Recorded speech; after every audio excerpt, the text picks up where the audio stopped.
મુણુ માણેક સૌરાષ્ટ્રના ઇતિહાસમાં એક અત્યંત વીર અને લોકપ્રિય ભારતીય હતા. તેમના ઓખા દ્વારકા વિસ્તારમાં વાઘેર સમુદાયમાં એક મહાન સ્વાતંત્ર્ય સેનાની માનવામાં આવે છે.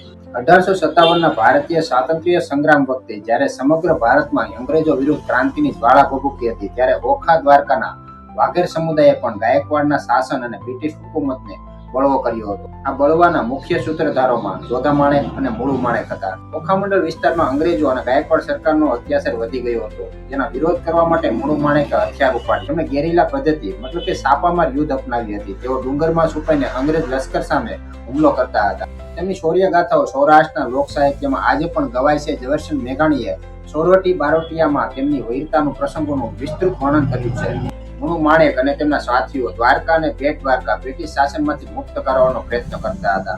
તેમને પકડવા માટે અંગ્રેજોએ અનેક પ્રયત્નો કર્યા. તેઓ એકવાર પકડાઈ પણ ગયા હતા અને વડોદરાની જેલમાં રાખવામાં આવ્યા હતા, પરંતુ તેઓ જેલ તોડીને ફરાર થઈ ગયા હતા અને ફરીથી પોતાના વિસ્તારમાં આવીને ફરી લડત ચાલુ કરી હતી. સૌરાષ્ટ્રના ઇતિહાસમાં બારવટીનો શબ્દ અર્થ સમજવો ખૂબ જ જરૂરી છે.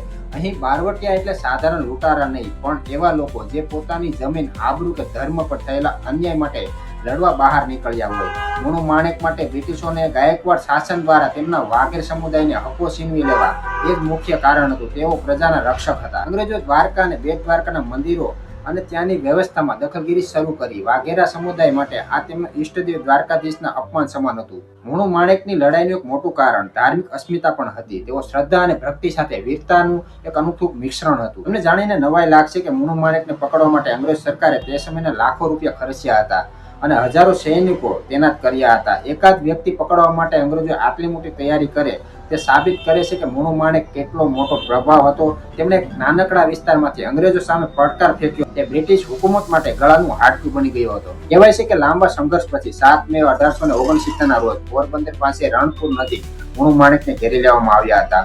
તે લડાઈમાં વીરગતિ પામ્યા હતા. આજે પણ લોકો તેમની વીરતા અને પ્રજા માટેના તેમના બલિદાનને યાદ કરે છે.